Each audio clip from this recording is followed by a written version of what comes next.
សួស្តីអ្នកទាំងអស់គ្នាថ្ងៃនេះពួកយើងកំពុងធ្វើដំណើរទៅប្រទេសវៀតណាមនេះគឺជាប្រទេសទី3ដែលពួកយើងបានទៅទស្សនាក្នុងតំបន់អាស៊ីអាគ្នេយ៍សូមអរគុណដល់ព្រះជាម្ចាស់ដែលបានផ្ដល់ឱកាសឲ្យពួកយើងទទួលបានបទពិសោធន៍ថ្មីៗម្ដងទៀតតោះទៅជាមួយពួកយើងទាំងអស់គ្នា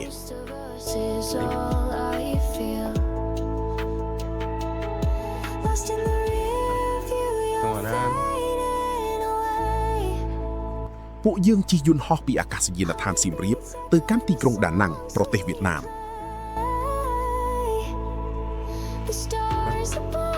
មើលពីខាងក្រៅអាកាសយានដ្ឋានហាក់ដូចជាតូចណាស់ប៉ុន្តែពេលចូលទៅខាងក្នុងបន្ទាប់ពីឆ្លងកាត់ការត្រួតពិនិត្យចេញប្រទេសរួចយើងឃើញថាវាមានសម្ភារៈនិងសេវាកម្មគ្រប់គ្រាន់គួរឲ្យភ្ញាក់ផ្អើល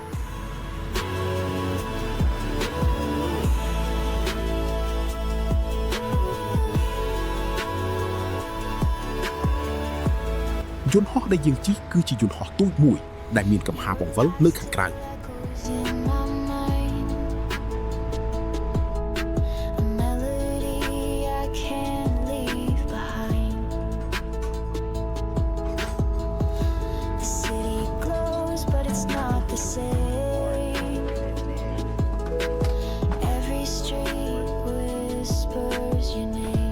ពេញមួយជើងហោះហើរវារង្គោះរង្គើខ្លាំងណាស់ខ្ញុំធ្លាប់ជិះយន្តហោះជាច្រើនដងប៉ុន្តែជើងហោះហើរនេះគឺជាជើងហោះហើរមួយដែលរង្គោះរង្គើខ្លាំងបំផុតក្នុងចំណោមជើងហោះហើរទាំងអស់ដែលខ្ញុំធ្លាប់ជិះក្រោយចុះពីយន្តហោះភរិយារបស់ខ្ញុំមេឃមិនសូវស្រួលខ្លួនទេហើយមើលទៅនាងនឿយហត់ខ្លាំងខ្ញុំសង្ឃឹមថានាងនឹងមានអារម្មណ៍ប្រសើរឡើងឆាប់ៗហើយអាចរីករាយជាមួយដំណើរកម្សាន្តនេះ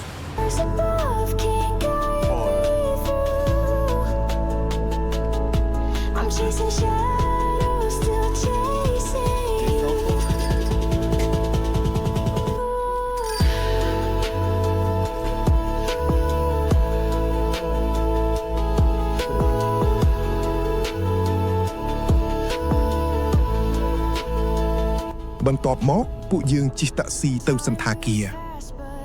រដែលយើងជ្រើសរើសមានឈ្មោះថា Brilliant Hotel វានៅមិនឆ្ងាយពីអាកាសយានដ្ឋាន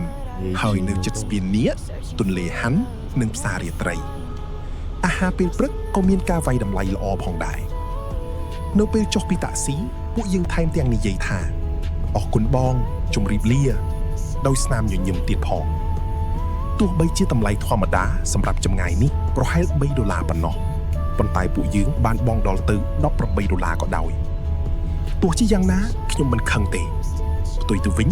ពេលខ្ញុំគិតថាគាត់បានបោកយើងប៉ុន្តែយើងនៅតែញញឹមនិងជូនពរគាត់ដោយចិត្តល្អខ្ញុំសង្ឃឹមថាថ្ងៃណាមួយគាត់នឹងមានអារម្មណ៍ស្ដាយក្រោយហើយក្លាយជាមនុស្សល្អជាងមុនខ្ញុំអរគុណព្រះជាម្ចាស់ដែលបានផ្ដល់ចិត្តឲ្យខ្ញុំអាចមានសេចក្តីសុខទោះបីជាបាត់បង់ប្រាក់បន្តិចបន្តួចក៏ដោយប៉ុន្តែវាហាក់ដូចជាហួសបន្តិចមែនទេត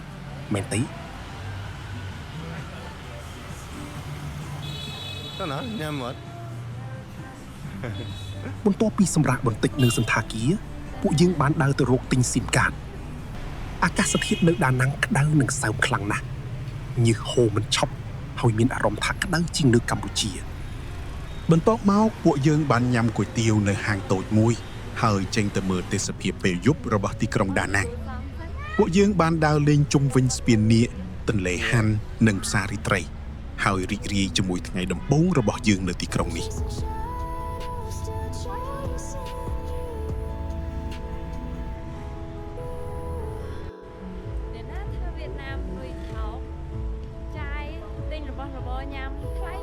តើអ្នកទាំងអស់គ្នាគិតថាភរិយាខ្ញុំមេឃរាំបានល្អកម្រិតណា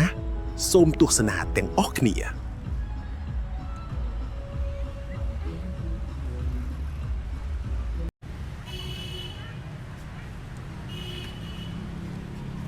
People look you so ច្រើន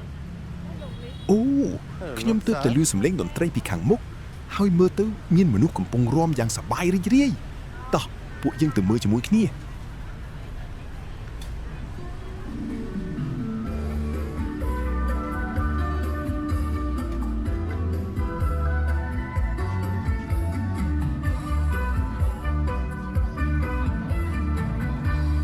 lần đầu tiên em nói dối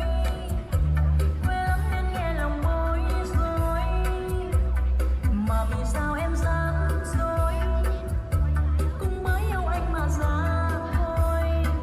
cũng bởi anh hứa lại câu ngọt bùi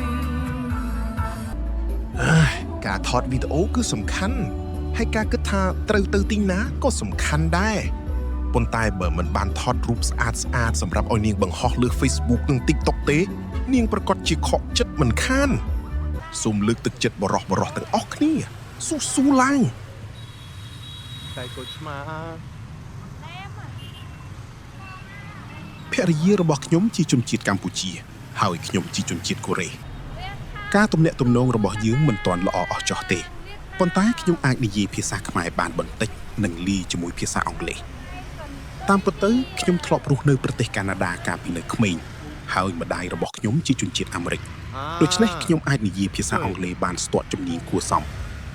ប៉ុន្តែបន្ទាប់ពីរស់នៅកម្ពុជាយូរខ្ញុំចាប់ផ្ដើមស៊ាំនឹងការនិយាយភាសាអង់គ្លេសបែបកម្ពុជា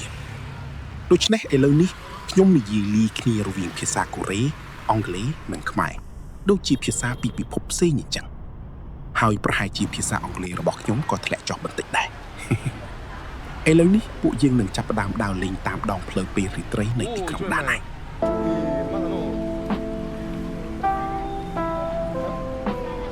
I don't know. Go look son.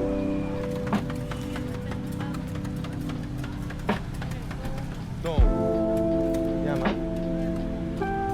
Ni nyama. ទីនេះហាក់ដូចជាកន្លែងដែលចរាចរណ៍មានភាពរញ៉េរញ៉ៃខ្លាំងហើយពិបាកឃើញការអធ្យាស្រ័យគ្នានៅលើដងផ្លូវខ្ញុំសូមអធិដ្ឋានម្ដងទៀតឲ្យប្រជាជននៅក្នុងប្រទេសនេះមានសេចក្តីស្រឡាញ់ពេញនៅក្នុងចិត្ត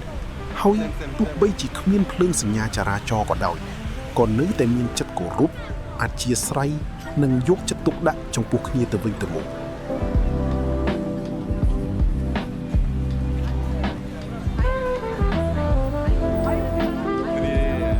Nyama. នៅទីនេះមានលក់របស់ជាច្រើនប្រភេទចាប់ពីផ្លែឈើផ្សេងអាហារជាច្រើនមុខអាហារសមុទ្រសម្លៀកបំពាក់និងទំនិញជាច្រើនទៀតវាផ្ដល់អារម្មណ៍ស្រដៀងនឹងផ្សាររាត្រីនៅកណ្ដាលក្រុងប៉ោយប៉ែតប្រទេសកម្ពុជាភរិយារបស់ខ្ញុំគឺជាអ្នកជំនាញខាងទុរេននាងស្រឡាញ់ទុរេនខ្លាំងណាស់ហើយក៏ស្គាល់ប្រភេទទុរេនផ្សេងបានយ៉ាងល្អផងដែរបន្ទាប់ពីបានសាកល្បងទុរេនពូជមូសាំងឃីងនៅផ្សារនេះនាងបាននិយាយថានាងនឹកទុរេននៅកម្ពុជាកាន់តែខ្លាំងជាងមុនទៅទៀតមើលទៅ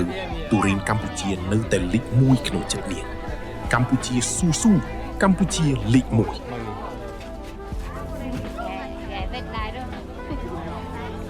បន្ទាប់ពីដើរលេងនិងស្វែងយល់ផ្សារនេះរួចពួកយើងក៏បានត្រឡប់ទៅសន្តាគារវិញដើម្បីសម្រាកនិងរងចាំថ្ងៃថ្មីដែលនឹងមកដល់